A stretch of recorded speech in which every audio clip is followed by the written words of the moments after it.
स्वागत है आपका फ्रेंड स्टडी सर्किल चैनल में। और दोस्तों, हिंदी के अगले चैप्टर पे हम लोग चलते हैं, यानी कि अगले टेस्ट सीरीज पे हम लोग चलते हैं और देखते हैं इसमें 50 क्वेश्चन जो मोस्ट इंपॉर्टेंट हैं एग्ज़ाम में, यही क्वेश्चन आपसे पूछ लिए जाएंगे सीधे सीधे। तो उन सभी को देखते हैं। इसके पहले वाले पार्ट से आप लोगों ने नहीं देखा है तो वहाँ से आप लोग देख सकते हैं। चैनल पे आपने पहली बार विजिट किया है तो पहले चैनल को सब्सक्राइब कर लीजिए, जिससे इस तरह से रिलेटेड आपको टॉपिक पे वीडियो मिलते रहेंगे। दोस्तों, बहुत कम समय में आप लोग बेस्ट रिवीजन दे सकते हैं। तो चलिए दोस्तों, वीडियो को शुरू करते हैं। पहला क्वेश्चन है, उच्चरित ध्वनि संकेतों की सहायता से भाव या विचार की अभिव्यक्ति कहलाती है भाषा, लिपि, वर्ण या फिर व्यंजन। आप लोगों ने पढ़ा होगा या फिर इसके पहले प्रैक्टिस किया होगा तो आंसर बता सकते हैं। अपना स्कोर दोस्तों कमेंट बॉक्स में जरूर बताइएगा कि आप लोग इस 50 क्वेश्चंस में कितने आपके सही हैं और कितने गलत हैं। तो राइट आंसर दोस्तों होगा ऑप्शन नंबर ए, भाषा। लिखित वर्ण संकेतों की सहायता से भाव या विचार की अभिव्यक्ति को क्या कहते हैं? लिपि, भाषा, वर्ण या इनमें से कोई नहीं। तो दोस्तों राइट आंसर हो जाएगा लिपि। लिपि कहा जाता है। अगला है, भाषा और लिपि है एक दूसरे का विरोधी, एक दूसरे का पूरक, एक दूसरे का प्रतिद्वंदी या इनमें से कोई नहीं। आसानी से आप इसका आंसर दे सकते हैं। भाषा और लिपि जो है एक दूसरे के पूरक हैं। राइट आंसर हो जाएगा बी। प्रश्न नंबर 4 है, पश्चिमी हिंदी की उत्पत्ति किस अपभ्रंश से हुई है? सौरसेनी, अर्धमागधी, मागधी या फिर महाराष्ट्री। आप लोगों ने भाषा चैप्टर पढ़ा होगा तो उसमें आसानी से इसे आप लोग बता सकते हैं। इसका राइट आंसर क्या होगा? राइट आंसर होगा ऑप्शन नंबर ए, सौरसेनी। अगला है, हिंदी गद्य के विकास के लिए आरंभिक प्रयास करने वाले संस्था का नाम है फोर्ट विलियम कॉलेज कोलकाता, नागरिक प्रचारणी सभा काशी, हिंदी साहित्य सम्मेलन प्रयाग या फिर दक्षिण भारत हिंदी प्रचार सभा चेन्नई। हिंदी गद्य के विकास के लिए आरंभिक प्रयास। तो राइट आंसर आसानी से बता सकते हैं। ऑप्शन नंबर ए जो है फोर्ट विलियम कॉलेज कोलकाता ही है। अगला है, निम्नलिखित में से किसने भारतेंदु पूर्व युग में विशुद्ध संस्कृतनिष्ठ हिंदी की हिमायत की? राजा शिव प्रसाद, सितारे हिंद, राजा लक्ष्मण सिंह, ए एवं बी दोनों या इनमें से कोई नहीं। तो राइट आंसर दोस्तों हो जाएगा Raja Lakshman Singh. Option number B सही है।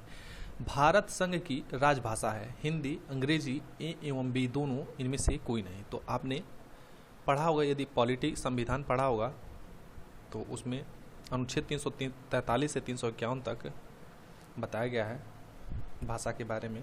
और कौन सी अनुसूची है आपको पता होनी चाहिए। जो अनुसूची होती है वो 8वीं होती है। 8वीं अनुसूची में भाषाओं का जिक्र है। राइट आंसर इसका क्या होगा दोस्तों बताइए? ऑप्शन नंबर सी जो है, ए एवं बी दोनों, हिंदी और अंग्रेजी। अब दोस्तों अगला क्वेश्चन अनुसूची खुद पूछ दिया है तो मैंने आपको बताया है कौन से अनुसूची में है।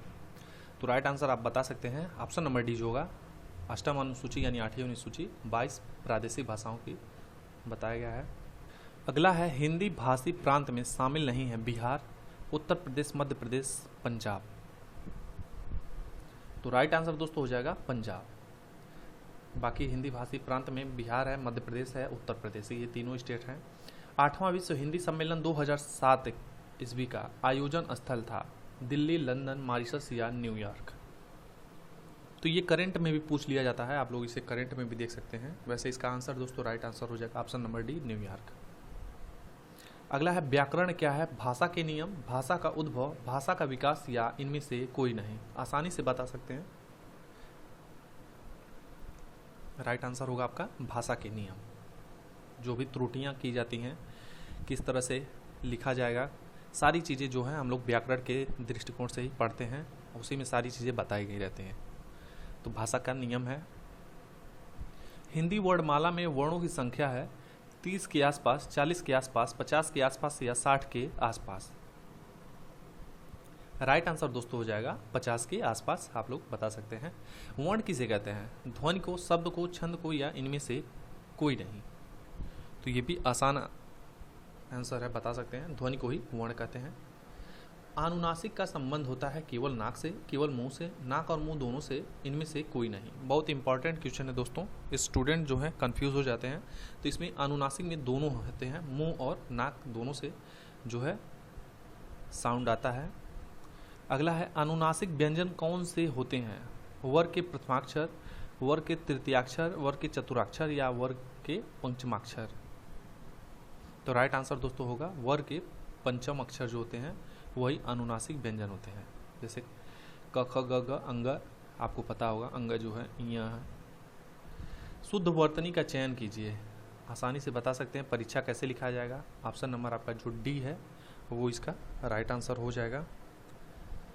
स्टूडेंट जो है ऑप्शन डी और ए में कंफ्यूज होते हैं, तो आप लोग एक बार जैसे वर्तनी शुद्ध वाला जब भी पूछे तो तुरंत अपने हिसाब से लिखिए। उसके बाद जब वो उस चीज़ को लिखेंगे सेंटेंस में तो याद आ जाता है, क्योंकि कन्फ्यूज़न बन जाते हैं एग्जाम हॉल में। शुद्ध वर्तनी का चयन कीजिए। श्रृंगार का यहाँ पे कौन सा सही है? तो दोस्तों राइट आंसर जो होगा ऑप्शन नंबर बी, श्रृंगार जो है ऐसे लिखाएगा। उसके बाद अगला है संधि कहते हैं दो वर्णों के मेल को, दो शब्दों के मेल को, दो वाक्यों के मेल को या दो छंदों को मेल को। राइट आंसर दोस्तों होगा दो वर्णों के मेल को हम लोग संधि कहते हैं। अ प्लस ई बराबर ए स्वर संधि के किस भेद को व्यक्त करता है? दीर्घ संधि, गुण संधि, वृद्धि संधि या यण संधि? संधि चैप्टर से ही ये लिया गया है, आपको आसानी से बता देना चाहिए। बहुत ही आसान पेपर ये पूछा गया है। तो राइट आंसर होगा गुण संधि। सत प्लस चरित्र, सच्चरित्र किस संधि का उदाहरण है? तो इसमें तो स्टूडेंट को सोचने वाली बात ही नहीं है, क्योंकि यहाँ पे आप व्यंजन देख रहे हैं, तो राइट आंसर होगा व्यंजन संधि। 21 नंबर है अधः प्लस गति अधोगति किस संधि का उदाहरण है? तो इसमें भी आपको सोचना नहीं है, क्योंकि विसर्ग संधि आप लोग पहचानते ही हैं, जहाँ पे आपको ये ह वाला दिखाई देगा दो बूंदा, वहाँ तुरंत समझ सकते हैं। इसको यदि तोड़ना रहता तब आप कंफ्यूज हो सकते थे कि अधोगति को कैसे तोड़ें, तो अधः प्लस गति अधोगति। राइट आंसर हो जाएगा 21 का बी। अगला है प्रत्युत्पन्नमति शब्द में प्रयुक्त उपसर्ग है प्र, प्रति, प्रत्यु या प्रत्युत। इजी क्वेश्चन है, आसानी से जवाब दे सकते हैं। तो प्रति जो है प्रति, उसके बाद उत्पन्न मति, तो ऑप्शन नंबर जो बी है वो राइट आंसर होगा। कृत प्रत्यय किन शब्दों के साथ जुड़ते हैं? संज्ञा के अंत में, सर्वनाम के अंत में, विशेषण के अंत में या क्रिया के अंत में? तो राइट आंसर दोस्तों होगा कृत। याद कर लीजिए, जो कृत प्रत्यय हैं वो क्रिया के अंत में जुड़ते हैं। पढ़ने वाला में किस प्रत्यय का प्रयोग हुआ है? कृदंत, तद्धित, देशज या विदेशज? पढ़ने वाला में कौन सा प्रत्यय यूज हुआ है? आप आसानी से जवाब इसका बताइए। तो इसमें कृदंत जो प्रत्यय है यूज हुआ है। या प्रत्यय का प्रयोग किस शब्द में हुआ है? भोजपुरिया, भारतीय, आतिथेय, गया? आसानी से दे सकते हैं। ऑप्शन नंबर ए इसका राइट आंसर हो जाएगा। समास का शाब्दिक अर्थ है संक्षिप्त, विस्तृत, विग्रह या फिर विच्छेद? तो समास का जो शाब्दिक अर्थ होता है वो होता है संक्षिप्त, यानी कि बड़े चीज को आप लोग छोटे में लिखते हैं। देवासुर में कौन सा समास है? तत्पुरुष, द्वंद्व, द्विगु या बहुव्रीहि? तो राइट आंसर हो जाएगा इसका द्वंद्व समास हो जाएगा, देव और आसुर। अगला है पाठशाला में कौन सा समास है? तत्पुरुष, द्वंद्व, कर्मधारय है या द्विगु? पाठशाला में कौन सा समास है? राइट आंसर दोस्तों हो जाएगा तत्पुरुष समास है।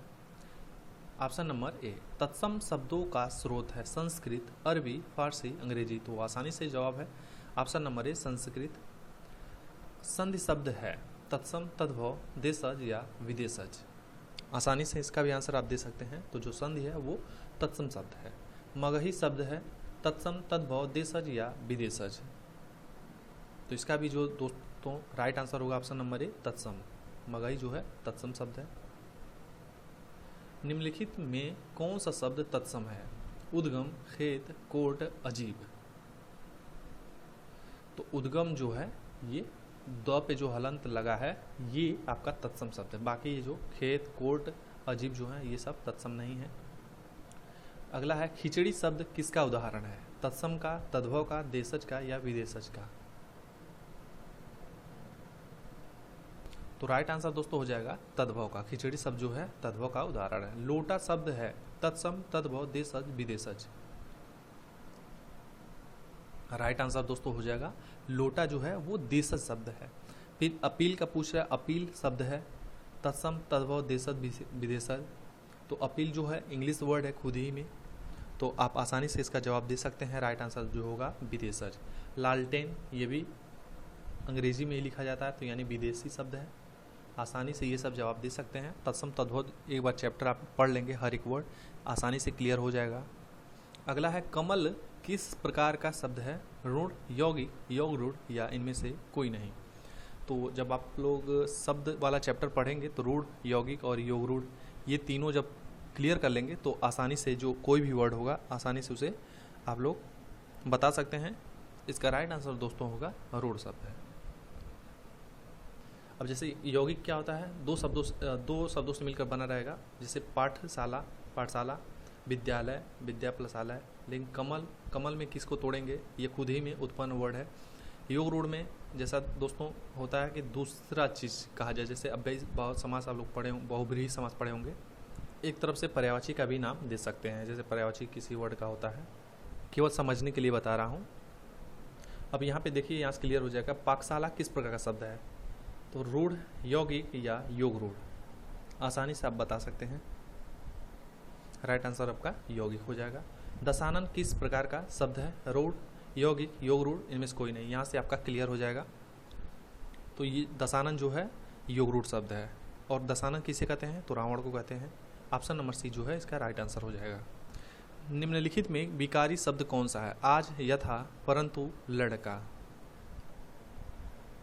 तो राइट आंसर दोस्तों हो जाएगा लड़का जो है ऑप्शन नंबर डी, ये विकारी शब्द है। विकारी शब्द का उदाहरण है बहुत, इधर, इसलिए, ओह।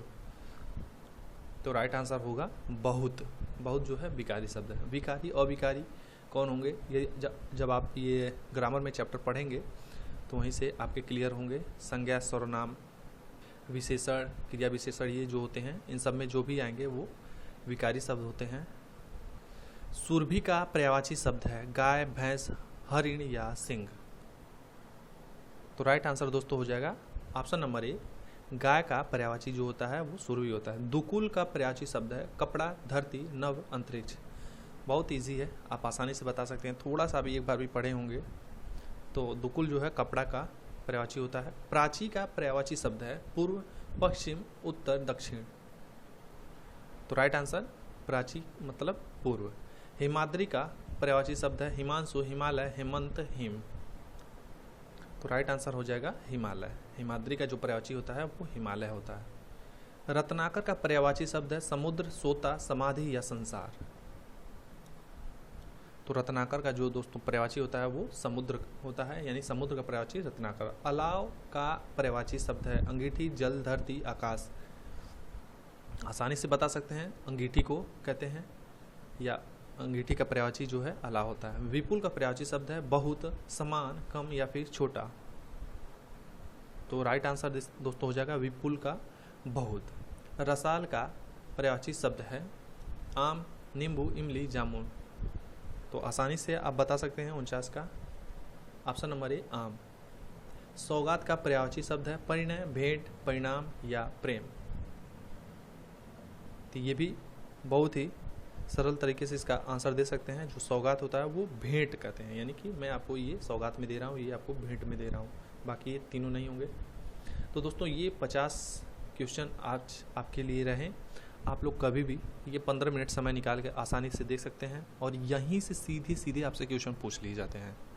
तो दोस्तों हिंदी के आज के चैप्टर ये ख़त्म हुए। मिलते हैं किसी नए टॉपिक के साथ, तब तक अपना ख्याल रखें, तैयारी करते रहें। Take care, bye bye.